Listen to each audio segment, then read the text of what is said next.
Hello.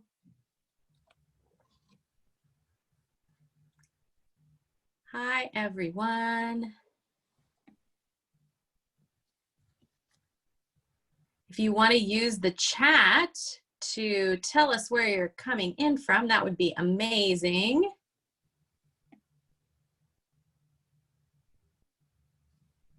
And I'm on my phone today because my computer's messed up, so I may not see the chat, but please go in there and share and let us know. We got Cleveland, Temple, Texas, another Texas, Seattle, DC. Welcome, everyone. Thank you. This is great. Texas. Oh, lots of Texas. Canada. Right around the corner. Yeah. Phoenix. This is great. Thank you, everyone. Bellevue. All right. So we're going to give it just a few more seconds here and then we'll get started. And Ed's in London. Yes, thank you, Ed. Chicago. This is great. All right. So I am seeing, it looks like we're probably reaching a pretty good point here. So thank you so much for tuning in today. I'm Lara Hamilton. I have a cookbook shop in Fremont here in Seattle called Book Larder. And we teach cooking classes in the shop in normal circumstances, and we do a lot of author talks, especially at this time of year. And so normally we would have hopefully Ed and lots of other authors actually in our kitchen. We'd be sampling things from the book. But given the circumstances, we're doing the next best thing and taking these virtually. And one of the big benefits of that has been that we are able to reach so many of you in other parts of the country and other parts of the world. So thank you so much for tuning in and trying this with us. I'm delighted to welcome Edd Kimber to our Zoom space today. He is the author of now 4 cookbooks and of course a winner, the very first winner of Great British Bake Off. I know there are probably lots of Bake Off fans out there, but today we are going to talk about his latest book, One Tin Bakes. It is, of course, available on the Book Larder website. I know lots of you have gotten it that way, so thank you so much for that. When you order it, you'll get this lovely signed card in the front. So it is the next best thing to having a signed copy of this really fun and interesting book. We are going to talk about the book and about baking and probably a little bit about photography and all those things that Ed is into. And we are, of course, going to take questions. It will be easiest for me if rather than using the chat, you can use the little Q&A feature in Zoom and just type your questions in there and I will get to as many of them as possible in the course of the talk. All right. So without further ado, let's welcome Edd Kimber all the way from London. I felt like I was hiding behind a curtain. Yeah, well, that's it. It's like the introduction, and everyone at home is clapping.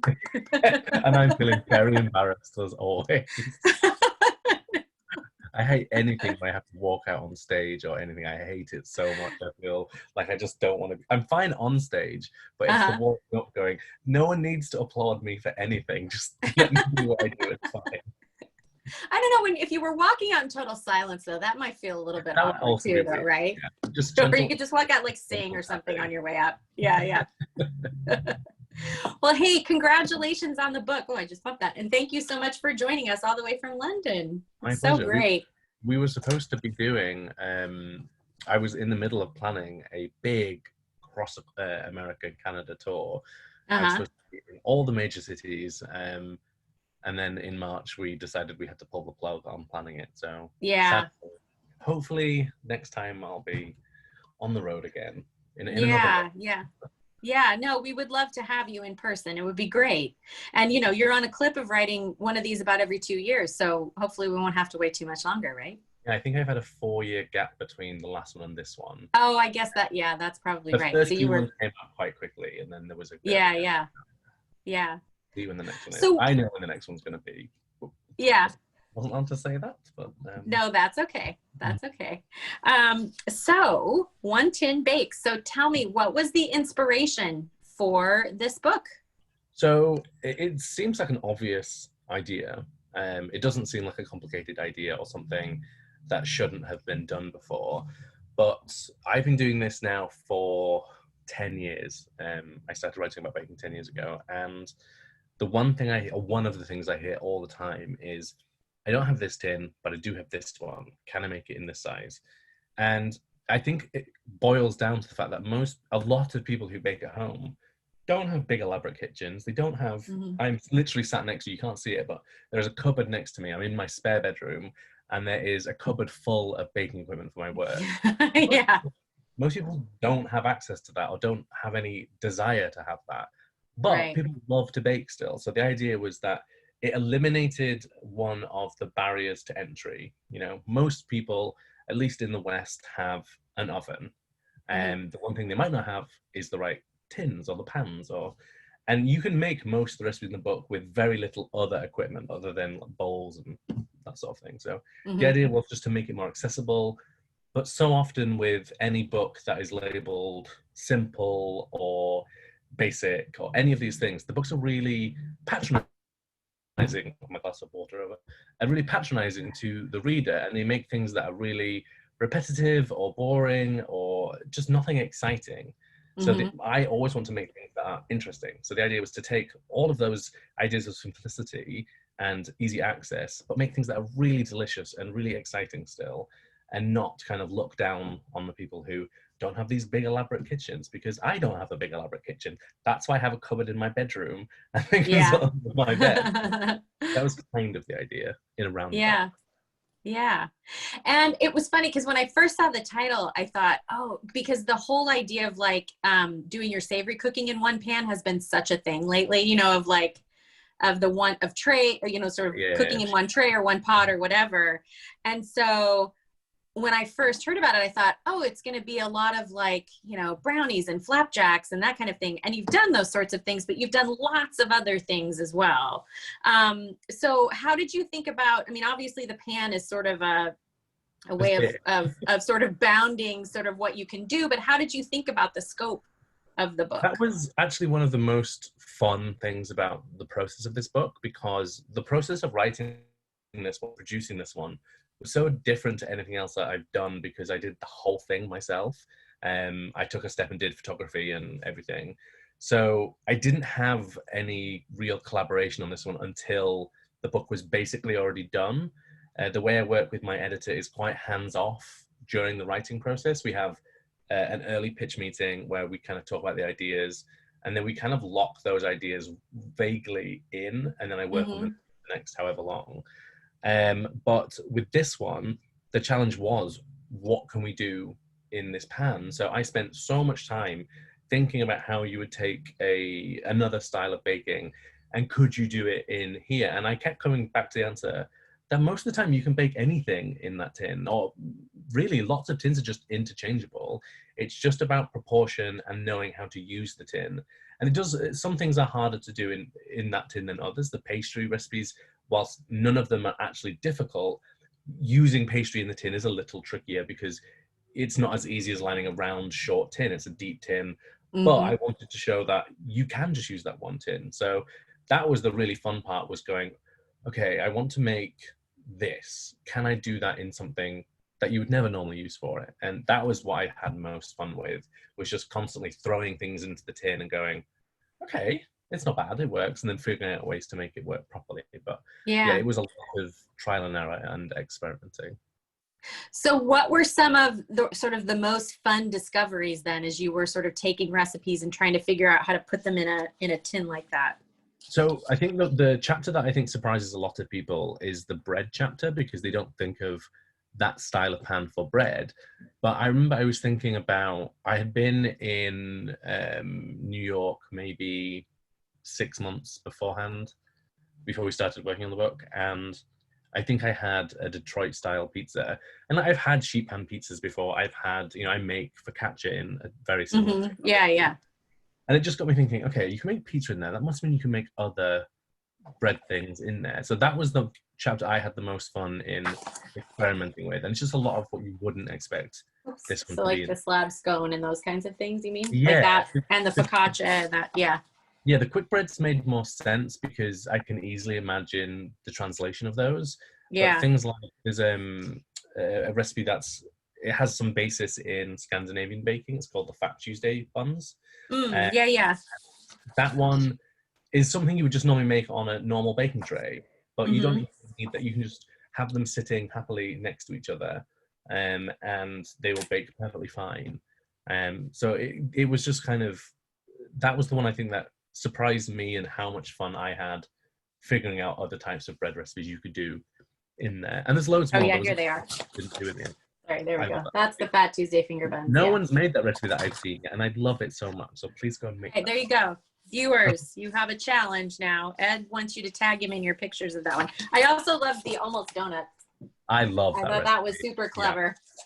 So that one is it's kind of like a Japanese milk bread recipe. So it's super Mm-hmm. soft and squidgy because I wanted to replicate a fried donut, but obviously it's not fried.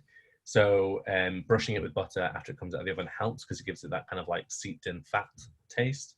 But then using that super soft squidgy dough helped. So that was, I still think that actually is a really good replication of a donut, even though it's not fried, which I would never, like a baked donut to me isn't really a great donut. You can have Right. cake donuts. I love cake donuts, but Right. baked donuts have never really done it for me. So Yeah. this one is very good. I like it a lot. Also, someone's asking in the Q&A what the tin size is.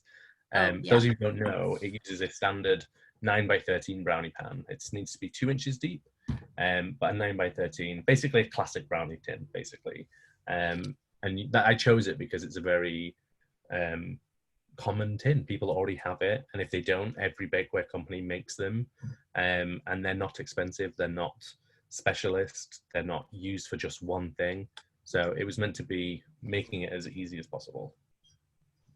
Yeah, and I thought it was really nice that you sort of went into the whole the actual description of like the ones that work the best. So I think it's like so, and I think a lot of people will have those like really dark nonstick ones too, you know, and that, yeah, you use those once or twice for baking and you realize like, no, this is like great if you want to get like a lasagna super like crunchy on the bottom or something, but otherwise, no. I don't know if it's the same there. From what I can see, just in general bakeware trends, the dark pans for bakeware are going away. All the non-stick manufacturers are making, you know, gold finish, silver, whatever. Yeah. And they're making it so it's less reactive and doesn't bounce the heat back up as much. So you can now get really good non-stick versions. Nordic Ware make a great version, which is like that gold finish that I like. Yeah.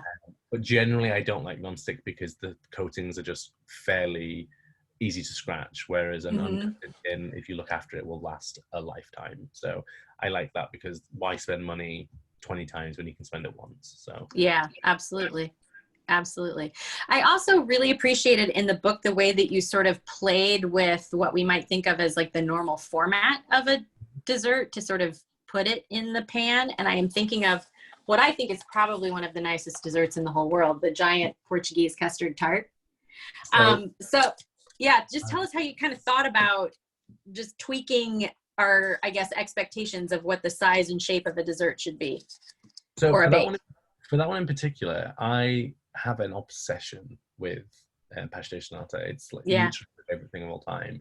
I've been to Portugal a bunch of times now. I love the place, and Lisbon in particular is just a favorite place of mine. And I have never. I think there's a recipe for custard tarts in my first book, which is a long time ago, and it's fine, but I've learned a lot about how the proper technique is used since then, and I've been dying. So this recipe is in the book because I really wanted to put a custard tart recipe in the book, not because it was the perfect fit for the book. I had this idea for years about how to replicate baking a custard tart at home in a regular oven, not needing a deck oven, not needing a really difficult piece of equipment. So the idea was to create a mini deck oven in your own oven using pizza stones. So what you do is you line up two of your racks in your oven, and on top of one of them, you put a baking stone or a steel if you have steels. And on the bottom shelf, you do the same. And then basically they get baked in between that. They're sat on the bottom steel or stone, and the heat is reflecting from both sides, so it supercharges your oven effectively. Yeah. And it's the one recipe in the book that I feel a little bit cheeky for putting in there, because to get it perfect, or what I think is perfect, you really need the pizza stones or the Yeah. steel, which feels a little against the spirit of the book. But I love the recipe so much. And to be honest, so many, you can replicate it with just baking trays. It's not quite as good, but it does a good job of bouncing that heat back. Yeah. But to be honest, so many people have made it and loved it that I feel vindicated that it's in there. But sometimes it's just what I have in my obsession at the time. So there's always things that I love. So at the moment, well, not at the moment, for the last few years, I've just been obsessed with cardamom, and I try and Oh, sneak it yeah. wherever I can. And often it's just I have an idea in my head that I've been needing an outlet for, and then a book comes along that I'm working on. Okay, I figure out how to shoehorn it in. So sometimes it's just as simple as that. Sometimes it is just taking a dessert or a concept of dessert that I love, or an idea that I had that I loved, and then just literally trying to figure out, okay, the book I'm working on is 9 by 13. Can it work in there, or do I save it for something else? So, but it's also making things that people actually want to make. I think I spend a lot of time thinking about, I want to put stuff in there that people will make, and make a lot, because I want the book to be used, because that's the aim. And I then want to put things in that are a little bit more challenging, and that can be from a skill point of view. It can be something you just, people might not make because it's a little bit tougher. So the custard tart recipe was in there for all of those reasons. It's a little bit trickier to make. It's a really fun one, and it's different. It hasn't been, I don't think I've ever seen a giant Portuguese custard tart before. But it's delicious, and the payoff is so good. And it's made very similar to a real technique, how it's made with a sugar syrup rather than a traditional custard. So it makes a really authentic tasting tart in this big giant slab. So it's great. I could waffle about that recipe for ages. I really like it. No, I'm seriously, I got to that page and I almost didn't go any further because I was like, oh my God, I'm so excited, because it's like I've actually never been to Portugal.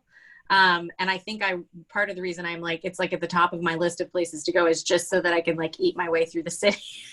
Well, in that, I mean, you should do a little tour of all the different bakeries anyway, but in the head note of that recipe, I give you what I would put money on anyone saying it's not the best. All right. I have, the first time I ever went to Lisbon, me and my then partner went to 25 bakeries in 3 days. In 3 days, and nobody beat this place. It is incredible. So if you've got the book, it's called Manteigheria, and it means butter shop, and it's so good. It's so good. It's the best.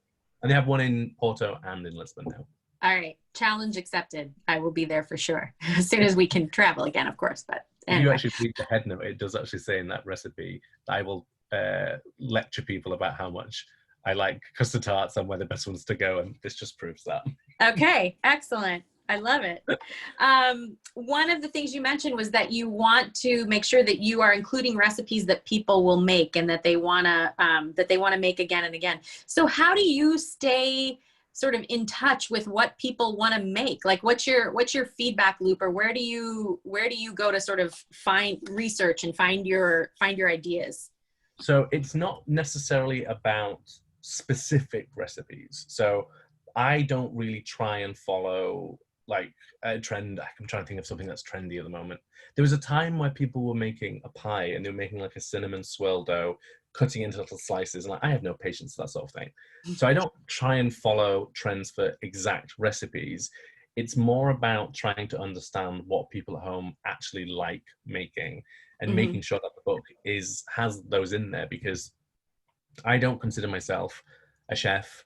I'm not writing a book for chefs. And I think sometimes we get told to buy these books by different media, and the books are amazing as what they are, which is very specific, but they're not necessarily meant for people who are going to bake from it all the time, because the recipes are incredibly difficult, using ingredients that are very hard to find, or they make tons because they're not scaled down recipes. So I've always had a home baker in my head when I'm writing the books, because for many years that's exactly what I was, and that's what I was looking for in cookbooks. But I'm very lucky that I have a very large audience online, and I have a column in one of our national baking magazines, and I get a lot of feedback just from my regular work. So from my magazine work, from the recipes I put on my website, and from my other book. So I get to kind of see what people make very quickly after something's published. And so I have those in the back of my head of, I could write a book on cookies tomorrow and it would sell tons, because every time I put a cookie recipe out online, 300 people make it within a day. It's crazy. So yeah, I just don't have necessarily the brain for that right now. But I find it quite easy to know when something is just a mega miss. That's easier because no one makes it. So that's really easy. Yeah. What have been some of your mega misses that you were surprised by? Oh, mega misses. And so depending on which magazine I'm writing for, some magazines people buy and they just don't cook from. And it's very interesting. Whereas Olive, where I have my column, when I post when one of my columns comes out, sometimes it takes a little while for the recipe to hit because it's the wrong, I don't know, the week is different or something. But and eventually I'll see pictures of that for a long time. But then some magazines, people just don't seem to cook from them. So it's interesting. But I'm trying to think of one that's been, I'm sure there's many.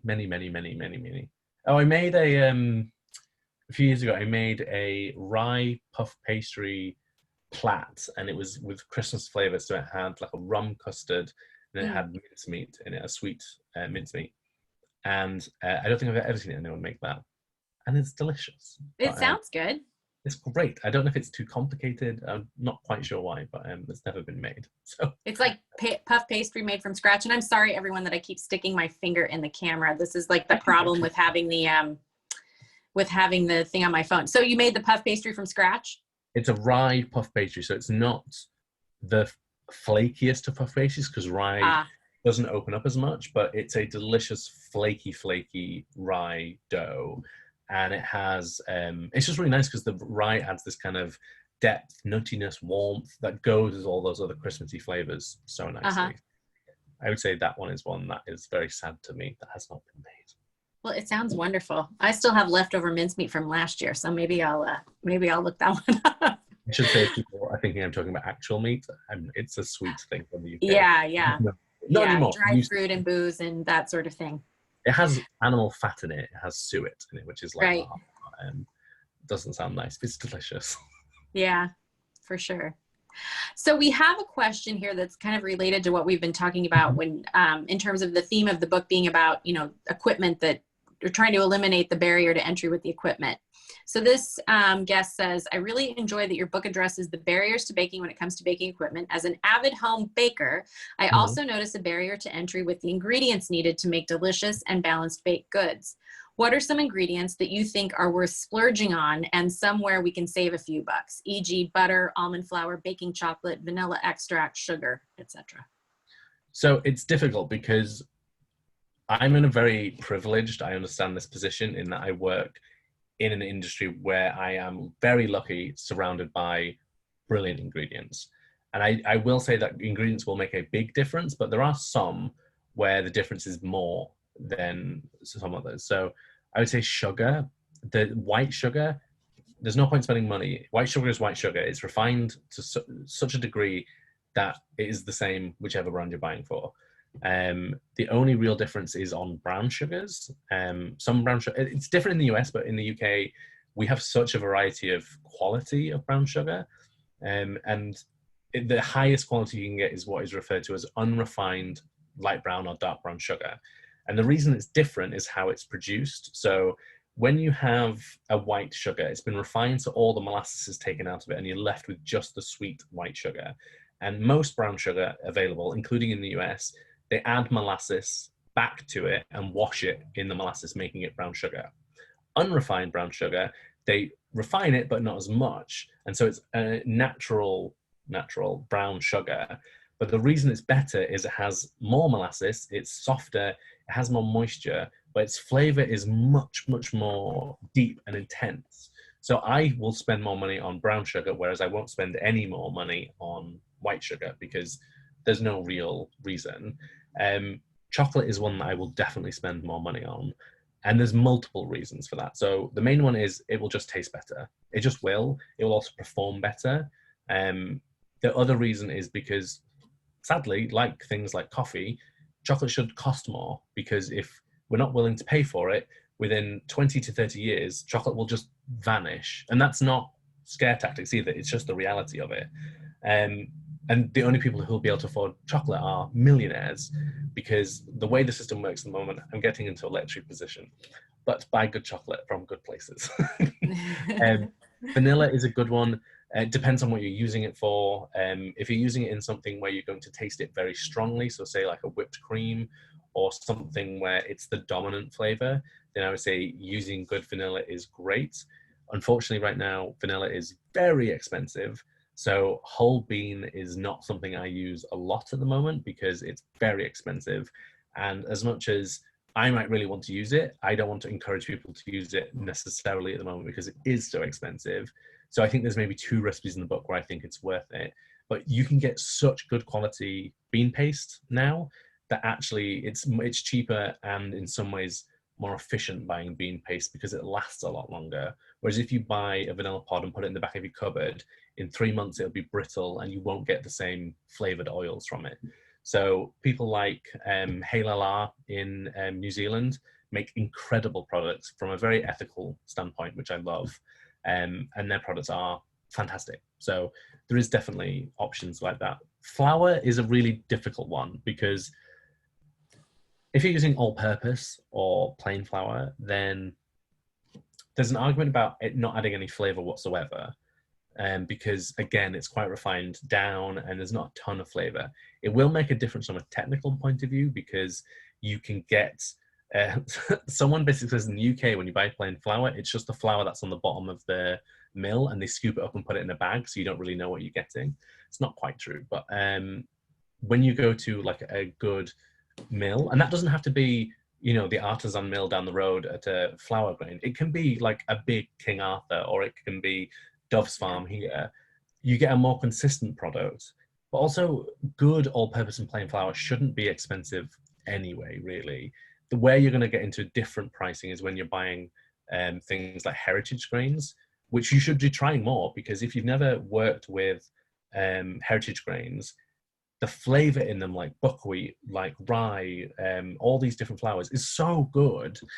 It makes such a difference to the baking. So they're worth spending money on because they're incredible and have such good flavor. I'm trying to think if there's anything else. I have a tendency to waffle on, by the way, if anyone else. No, it's good.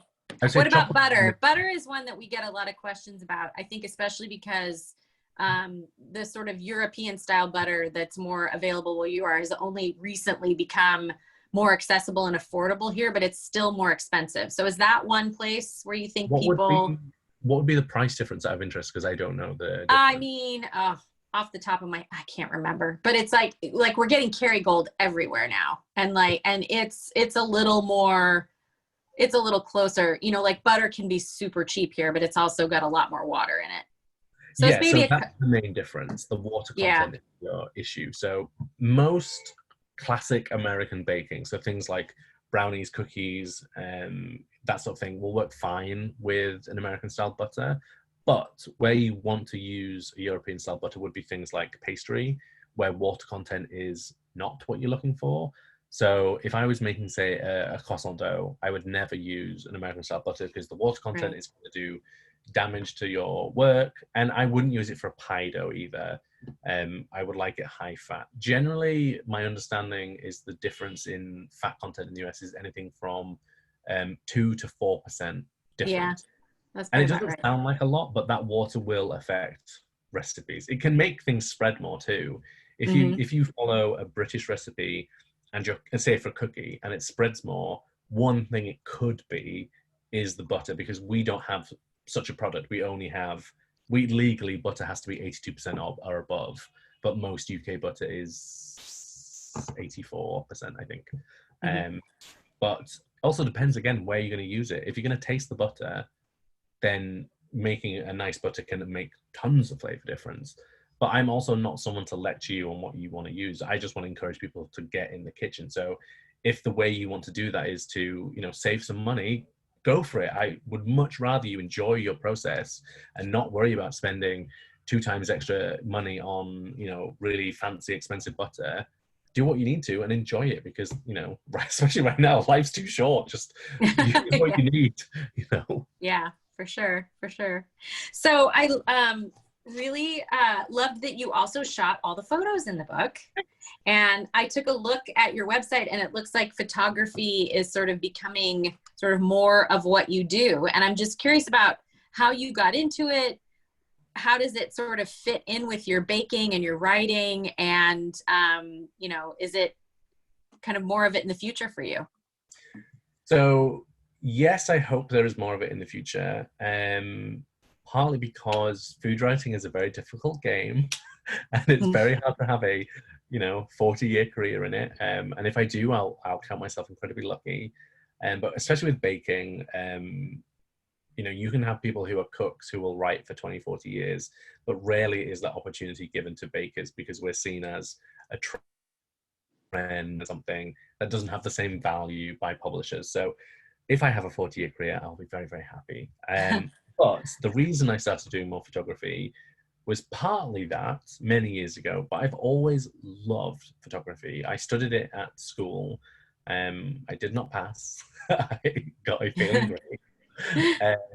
But it's something that I've always loved. Even before I was writing about food, it's just been something I've always had. My art teacher said to me once that when he walks around the world, he always has some form of camera on him. And this was way before cell phone cameras, because if something happens, he wants to be able to document it. And that has always kind of been in my head.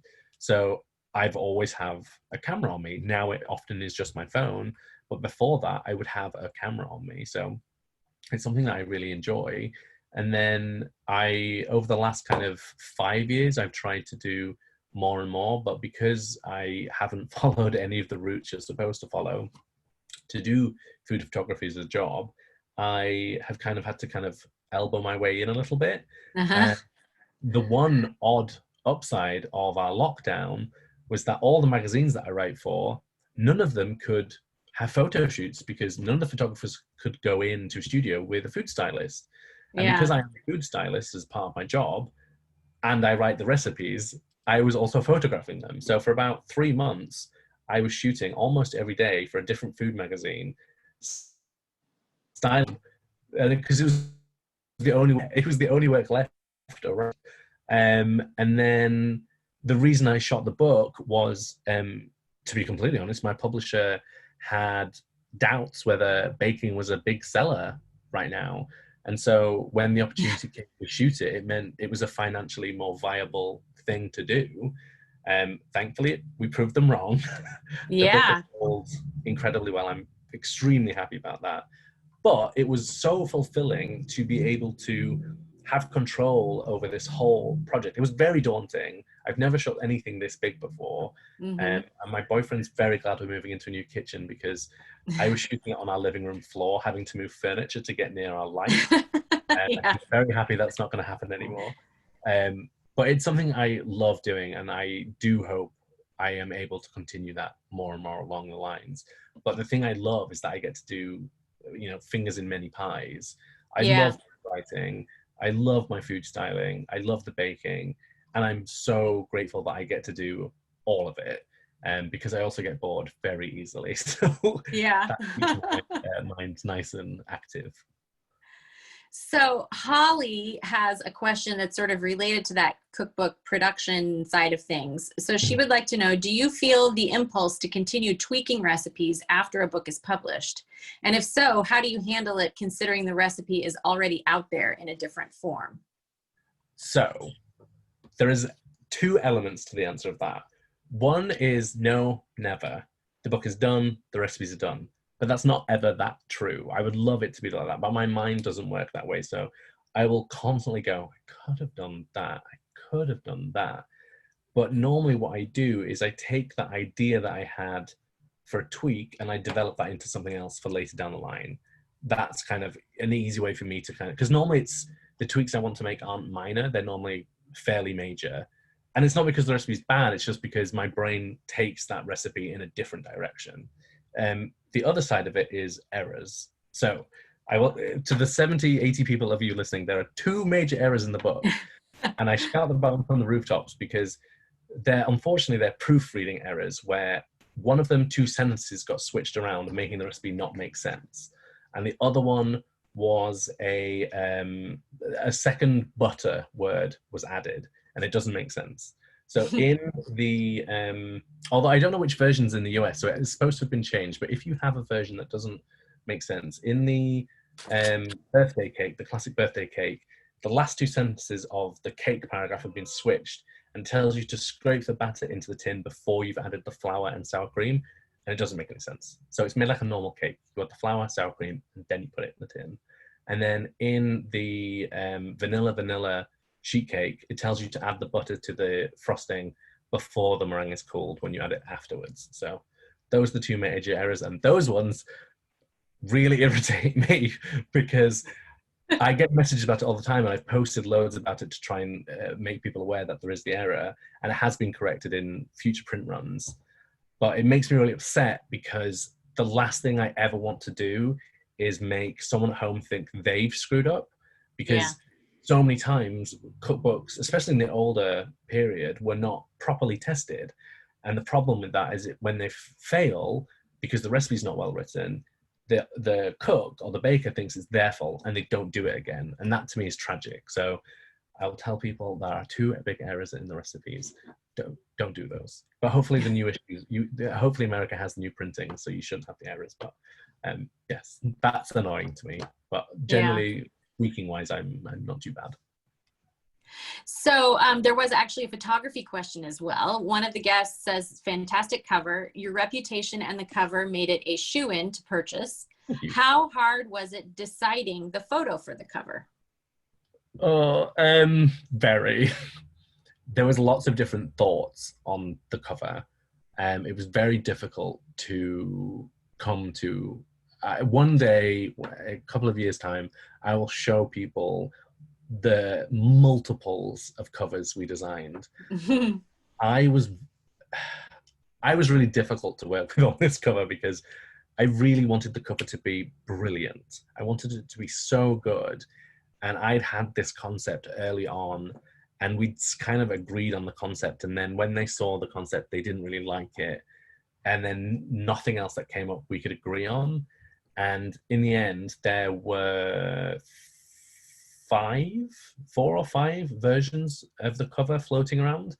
And some of them actually made it online by accident. So some bookshops had the wrong cover on for quite a while.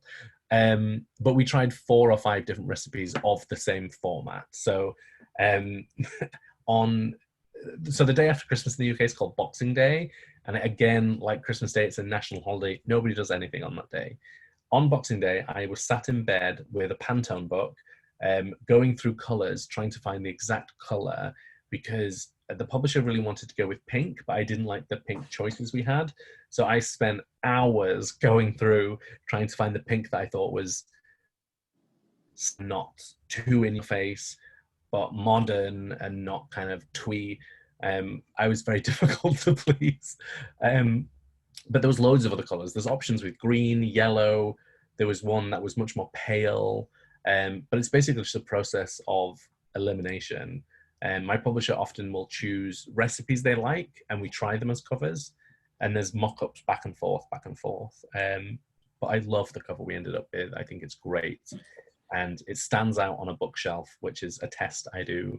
When we have a mock-up, I take it into a bookstore in London, and I print it out, I make it up like a book, and I sneakily put it on a shelf and go, okay, it looks like you can see it from a distance. You can see the spine, because I never want the book to disappear into a shelf. So I try and make it visually appealing.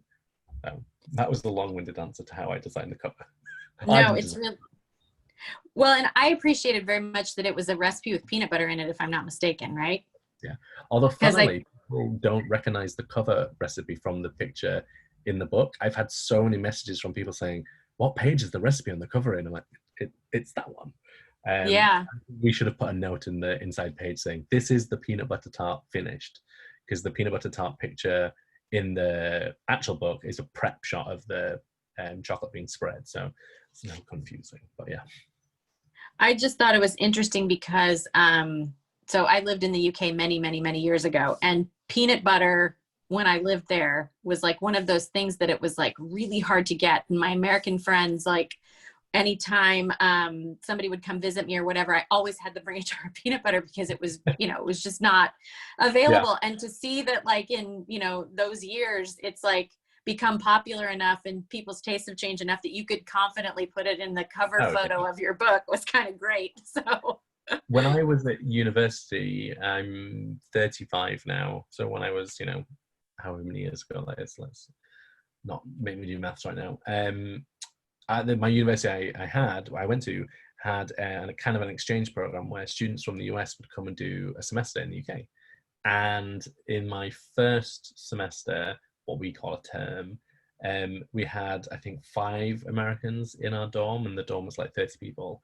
And there was this one girl from Minnesota, I think, and she brought with her, she was there for 3 months. She brought two, like 5 gallon, I think, massive peanut like the butter jars. Costco size. Yeah. Yeah, and we all said, you know, you can buy peanut butter here, right? But she was a big Jif fan, so Jif was what she had to bring Oh, with her. But peanut butter yeah. definitely has become much, much more popular to the Yeah. point where, you know, there are amazing, amazing UK brands now, not just kind of the ones I grew up with, which are a little less flavoursome, much Yeah. denser texture. But yeah, it's a very popular flavour for baked goods. If I put chocolate or peanut butter, it will get a decent amount of people reacting to it because peanut butter Yeah. is a very popular one, but definitely more so with Americans for sure. No, I'm just glad, you know, everybody's finally come to their senses and realized that it's delicious. Me So too. yeah. So Devin would like to know, which recipe in this cookbook would you say is the easiest to make and packs the most punch in terms of flavor? Oh, that is a good question. Easiest but most flavor. You could make the Janduja blondies. Blondies are a very easy recipe. It's basically a brownie style recipe, but it uses hazelnut butter, which is it's. I had to have debates about the recipe because hazelnut butter is a little tricky to buy. You have to go to a health food store generally, but it packs the biggest punch of flavor. People love almond butter, but it doesn't have really that same punch of flavor. Whereas hazelnut butter is like a roasted hazelnut peanut butter, and it just makes the blondies so intensely flavored. But you whip it up in minutes. It's so easy to make, and so I love that one. I'm also a huge fan of the well, no, definite answer, the raspberry cheesecake bars. So they were probably the last recipe to go in the book because I had another version and I was just not happy with it. So after the book was technically finished and shot, I begged my publisher to let me do another pass on that one recipe because I just wasn't happy with it. It was just boring. It just wasn't very interesting. And the one we ended up with is so simple. You make a streusel type dough. So you need no technical ability whatsoever because it's melted butter into dry goods. So yeah, the base and the topping is the exact same dough. You just put 2/3 into the pan, press it flat like a shortbread style, press into the pan. And then the other third gets mixed with oats and you put that in the fridge. And then the filling is basic cheesecake. Throw everything in a bowl at the same time, turn on your mixer, can be a hand mixer, could be a wooden spoon, and you mix it till it's smooth. But the thing that makes it slightly more impactful in terms of flavor, which it already would be anyway because it's cheesecake and delicious streusel, is that you take fresh raspberries and then you take a small amount of raspberry preserves or jam as we would call it, and you stir the jam through the fresh raspberries. And what it does is you still get that sense of having fresh, vibrant fresh raspberries, but with this slight backup from the intense reduced flavor from the preserves. And it just gives them such a strong flavor. And that in the first 2 months, it must have been, I guess, in the UK, surprised me, became the most made recipe. It gets Mm. made all the time. And people throw in whatever fruit they've got using the same kind of idea. But I love that recipe so much. And it's one of the quickest and easiest to make. And you don't have to have any sense of perfection because it's a rustic looking dish anyway. So I love that one. That's a good one. Yeah. So I just want to remind folks, if you have questions, please use the Q&A button at the top. And you just mentioned, you know, people had been sort of making things a lot. Your book came out sort of at the tail end of lockdown in the UK. And I wondered, like, what kinds of things were you baking and cooking when you had so much time on your hands? So it's really funny because the whole idea that we had time on our hands, and I think it's because I don't work in a traditional job. I think if you had an office job and you'd been furloughed, then you had loads of time, and that's where your salad, banana bread.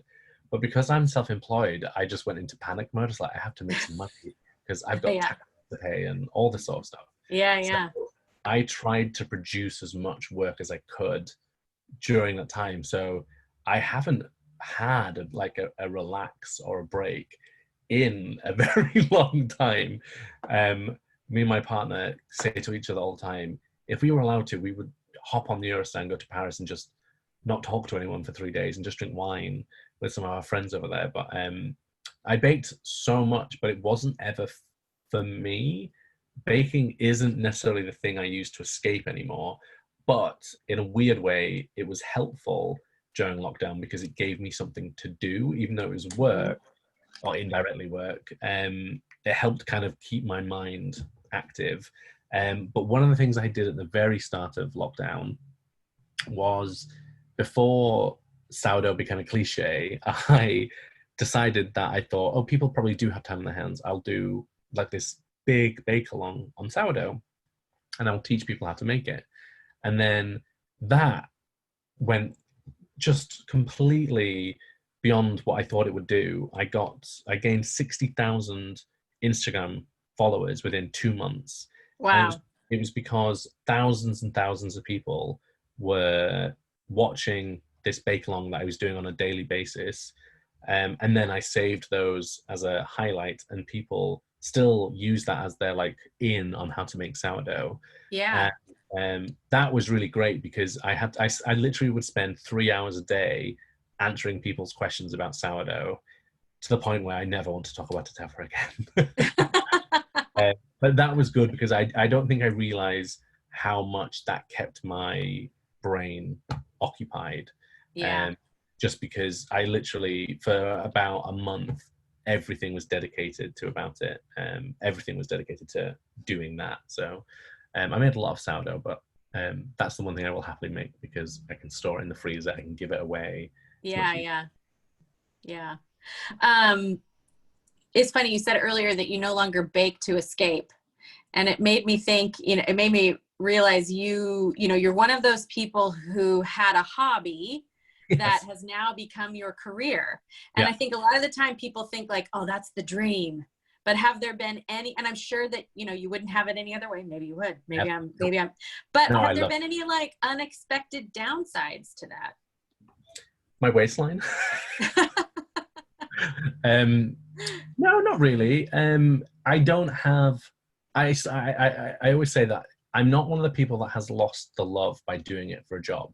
I love baking. It's the only thing that I can ever imagine myself doing for the rest of my life in some form. But baking for me used to be my stress relief, my escape. It was how I wound down. And it is absolutely not that anymore, because how could it be? I think you'd have to be in a much more, I don't know, privileged position where you have money and you can, you know, put out a recipe every now and again and not have to worry about work, whereas I have to, you know, make a living. So baking is how I do that. So it's not the same thing. I love it, but it is a work thing. But cooking is definitely something that I have refound as a thing to do for that stress relief. And it's the same reason, because when I started baking in a much more serious way after I left university, when I had a job that I hated, I would do it by coming home, putting on some music, and kind of just losing myself to it. I would dance around my kitchen like an idiot, and I would just zone out. And I can do that with cooking now, which I appreciate massively, because I think it's an important thing to have in some form in your life. So yeah, I can't remember what the question was. But Oh that's no, my it was more about were there unexpected downsides to sort of your hobby becoming your job, and yeah, and Mary also, which I think you've just answered, wanted to know what you do to wind down and relax. And so it's interesting that it's just, sort of still in your kitchen, just sort of shifting your focus and exploring different flavors and that sort of thing. There is other things as well. I am a huge podcast person. I listen to so many, and that's partly because I work for myself on my own a lot of the time. And pre-lockdown, I would do that on my own. There was no one in the house, whereas now my partner is normally in this room, and I'm next door, so I can pop in and chat if I want to. He doesn't like it when I pop in to chat. He's got a very serious job. But it's different because there is that interpersonal dynamic, whereas normally I don't have that during the day. So podcasts are a way for me to kind of engage with conversation where I can still work. So it's not conversation because it's one-sided, but it does help. So that I find a useful thing. But we're hoping to get a dog soon, so that's going to be my way to wind down. Oh, nice. When you move house? Yes, hopefully, probably a couple of months after we move house once we're settled. So yeah, the house is causing me stress at the moment, but then the dog will be the reward. There you go. Yeah, moving and buying. Yeah, there are a few things in life that are more stressful than that. So good luck with that. Kathleen would like to know what you like to cook. I'm a very adventurous cook, I suppose. I cook anything and everything. We cook a lot of Indian food, Thai food. We like spice in this house. So, but I think sometimes my favorite thing to cook for relaxation, the main road's right here and they're all beeping. So if you can hear it, I apologize. Sorry. My favorite style of thing to cook to actually relax is anything that sits in a pot for hours upon hours upon hours, where you mindlessly stir it for a while. My friend Georgie has a book called Stirring Slowly, and I don't think it could encapsulate my style of cooking better. But that's my favorite, style, where something just bubbles away and I can kind of potter in the kitchen pretending I'm doing stuff when actually I'm just kind of in my own head. So but cooking wise, I will cook anything. I'm not afraid of cooking anything. So and my tastes run the complete gamut. So yeah, I don't really cook fish that often, but that's the only real thing. Yeah. We have one more photography question. A guest has asked, she just got a new camera. She's excited to do more food photography. Do you have a recommended app or product for editing food photos? So I edit almost entirely on Adobe Lightroom. It's not necessarily the most user-friendly. Sorry, that's not true. It's very user-friendly, but if you've never used any editing app, it can be daunting because there's a lot of options.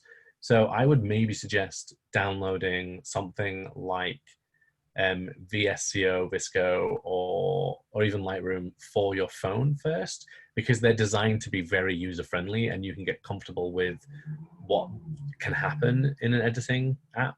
But I would also say, my editing style changes quite a lot. Sometimes I go quite heavy on the edit. Sometimes I want to pull back.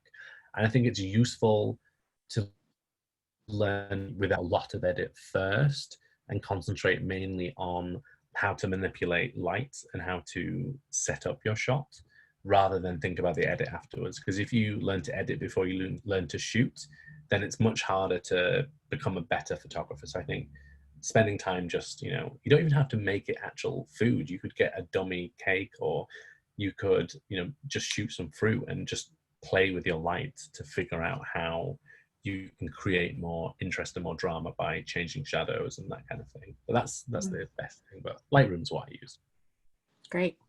So we have just a couple minutes left. I would love to know sort of what are some of your favorite cookbooks? Who are some of your favorite authors that you get inspiration from? So I've said this probably before, but I think my favorite cookbook is maybe a left field choice, not a left field author, a very popular author. But it's from Dory Greenspan, who I'm lucky to call a friend. I find her an incredibly inspiring person. Also just the warmest person you will ever meet. Legit the warmest person. I recorded a podcast with her years ago and I didn't know her that well at the time. I think we'd maybe maybe met once before. She invited me into her home in Paris. And after we finished, she went, "You're staying for dinner, right?" And we had a dinner party. It was amazing. But she wrote many, many years ago, she wrote a book called Paris Sweets. And it has no photography in it. And it has animation, illustration in it. And it's tiny. It's a little square book. And I have an old, beaten up copy, which I love dearly, because Dory does something in the book that I think is very hard to do. And she's able to transport you to a place and want to make you go to a place and really feel like that is genuine. I think sometimes you get like the kind of postcard version, which feels very touristy, but Dory has always felt like she lives in a certain part of Paris, and I feel streets through her writing. And there's just something very magical about that book. From a kind of flavor point of view, I've always been a huge fan of, I'm going to get the name of this book wrong now. It's going to really annoy me. It was a very rare book. They've just done a reprint of it. I want to say The Last Table, but that's not right. Oh, The Last Course. The Claudia Fleming book. Yes, yeah. Claudia Fleming, I think, is probably one of America's best pastry chefs ever. Yeah. I rate her so incredibly highly. And if you ever want to see where people's inspiration comes from, look at Claudia's book, because so many of her flavor pairings, so many of her just dessert assemblies have made it onto restaurant menus, to people's cookbooks. She is such a talented chef, and I love, love, love her book. Then who else? I mean, Dan Leppard, he's not as well known in the US, but he's kind of the UK's preeminent baking author. But I'm like a kind of obsessive collector of baking books. And because we are moving house at the moment, I'm having to have a very painful reckoning. Oh, yeah. How many cookies I have. And that has been difficult. So I would say I've always said my favorite ever baking book, not for the recipes necessarily, is Dory's Paris Sweets. I love the recipes. I have made many of them, but there's just something about the book that I find very special. Yeah, no, it's wonderful. And I should have said at the beginning of this, Dory is also one of Rachel Coyle, who was supposed to do this interview's favorite. For those of you who are wondering and tuned in to also, get to hear from Rachel, she is at the bakery today because we've had so much smoke here in the Northwest. It's been closed, but it's able to reopen. And so she just really needed to be there today and was very sorry to miss this. I'm sorry, I should have said that up front. So last question, and Joe has also asked this too. What's next for you, Ed? Well, I do know, but I can't tell you. But you can't say. No, I'm working. You're finally writing that like crime novel, right? That you've always. Yes. No, I am in the middle of something. I've been working on it for a little bit now, and that might be out sooner than you think. That's all I'm allowed to say. I'm probably not saying this, but 2021, something is coming. So. Oh, excellent! Well, that's very exciting, and it hopefully, is. I'm very nervous about the deadline. Oh yeah, I was gonna say. So you probably need to get back to work now, right? Like. I'm 9 o'clock. I'm going to have a glass of wine and sit down. Excellent. Yeah, excellent. Well, thank you so much, Ed, for joining us at the end of what I'm sure was a very busy day as you are working and trying to move and all those kinds of things, trying to find a place to move to. So thank you for spending part of your evening with us. Congratulations again on the wonderful book. I think we're going to all probably be doing a lot more baking again this fall. So, and now, but so it'll be a wonderful resource. So thank you so much for that. Thank you everyone for tuning in. Remember, the book is available at booklarder.com, and you get that signed card that'll come with it. Thank you so much, everyone. Thank you, Ed, and have a lovely evening. And we can't wait to see what's next. Thank you. No, see you later. Bye.